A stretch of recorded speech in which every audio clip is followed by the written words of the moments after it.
Assalamualaikum warahmatullahi wabarakatuh. Bismillah, alhamdulillah, wassalatu wassalamu ala Rasulillah sallallahu alaihi wasallam. Risalah 18. Kunasehatkan kepadamu supaya kamu tidak muram atau mengeluhkan tentang kesusahan yang menimpa kamu dan mengadukannya kepada sahabatmu atau musuhmu. Dan jangan pula kamu menyalahkan Tuhanmu yang menjadikan kesusahan atau ujian itu. Adalah lebih baik kamu menerangkan kebaikan yang diberikan Allah kepadamu dan kesyukuranmu terhadap kebaikan itu. Kamu berbuat bohong dengan menerangkan kesyukuranmu atas karunia apa saja adalah lebih baik daripada kamu menyatakan dan menghebohkan dengan benar kesusahan yang kamu alami. Siapakah orangnya yang tidak pernah mendapatkan karunia Allah? Allah Subhanahu wa Ta'ala berfirman, dan Dia telah memberikan kepadamu keperluanmu dari segala apa yang kamu mohonkan kepadanya. Dan jika kamu menghitung nikmat Allah, tidaklah dapat kamu menghinggakannya. Sesungguhnya manusia itu sangat zalim dan sangat mengingkari nikmat Allah. Surat 14 ayat 34. Berapa banyakkah karunia yang telah diberikan Allah kepadamu, sehingga kamu masih tidak sadar juga? Janganlah kamu merasa senang kepada makhluk, janganlah kamu cinta kepada makhluk dan janganlah kamu menceritakan hal ihwal kamu kepada siapapun. Hendaklah cintamu itu kamu tujukan hanya kepada Allah semata. Hendaklah kamu hanya merasa senang kepadanya dan hendaklah kamu mengadukan kesusahanmu hanya kepadanya pula. Janganlah kamu melihat yang lain selain Allah, karena yang lain selain Allah itu tidak dapat memberikan madorot atau manfaat, untung atau rugi, kebaikan atau kejahatan, menghina atau memuliakan, meninggikan atau merendahkan, memiskinkan, menggerakkan dan mendiamkan. Segala apa saja selain Allah, itu adalah ciptaan Allah dan berada di dalam kekuasaannya serta pergerakan mereka pun dengan izin dan kehendaknya pula. Mereka akan tetap ada, selagi Allah masih menghendaki mereka untuk ada. Segala sesuatu itu ada di dalam masa yang telah ditentukan oleh Allah. Apa yang telah didahulukan tidak dapat dikemudiankan, dan apa yang telah dikemudiankan tidak dapat didahulukan. Jika Allah hendak menimpakan bahaya kepada kamu, maka tidak ada yang dapat mengelakkan bahaya itu selain Dia juga. Jika Dia hendak memberikan kebaikan kepada kamu, maka tidak ada yang dapat mengelakkan kebaikan itu datang kepadamu, selain Dia jua.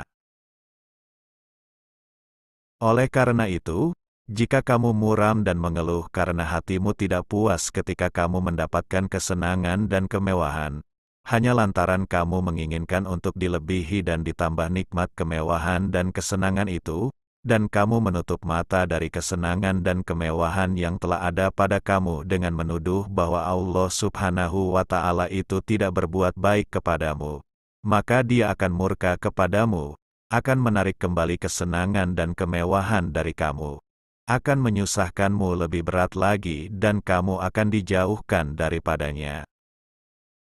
Maka, janganlah kamu mengeluh dan merintih walaupun badanmu dipotong-potong dengan gunting. Peliharalah diri kamu. Takutlah kepada Allah dan berhati-hatilah. Sesungguhnya kebanyakan bencana yang menimpa anak Adam itu adalah akibat keluhan dan ketidakridhoan terhadap Allah. Patutkah seorang hamba Allah untuk mengeluh, muram dan tidak berpuas hati? Padahal Allah itu Maha Pengasih, Maha Penyayang, Maha Adil, Maha Tahu dan Maha Bijaksana. Nabi Muhammad pernah bersabda, kasih Allah kepada hambanya adalah melebihi kasih ibu kepada anaknya. Wahai manusia, tunjukkanlah sopan santunmu yang baik.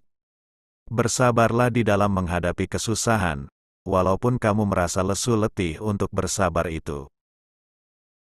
Bersabarlah, di samping kamu bertawakal dan berserah diri kepada Allah. Puaslah dengan Dia saja. Jika kamu masih mendapatkan dirimu masih ada, maka hapuskanlah keadaan kamu itu. Jika kamu sudah tidak ada, maka berada di manakah kamu? Pernahkah kamu mendengar firman Tuhan, diwajibkan atas kamu berperang, padahal berperang itu adalah sesuatu yang kamu benci. Boleh jadi kamu membenci sesuatu, padahal ia amat baik bagimu, dan boleh jadi pula kamu menyukai sesuatu, padahal ia amat buruk bagimu. Allah mengetahui, sedang kamu tidak mengetahui. Surat 2 ayat 216. Pengetahuan tentang hakikat sesuatu telah jauh dari kamu dan kamu telah tertutup dari hakikat itu. Oleh karena itu, janganlah kamu menunjukkan ketidaksopananmu jika kamu menyukai atau tidak menyukai sesuatu.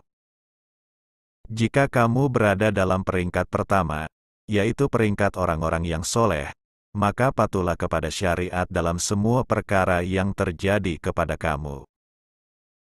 Jika kamu berada pada peringkat kedua, yaitu peringkat wilayah, kewalian, maka ikutilah segala perintah dan janganlah kamu melampaui batas.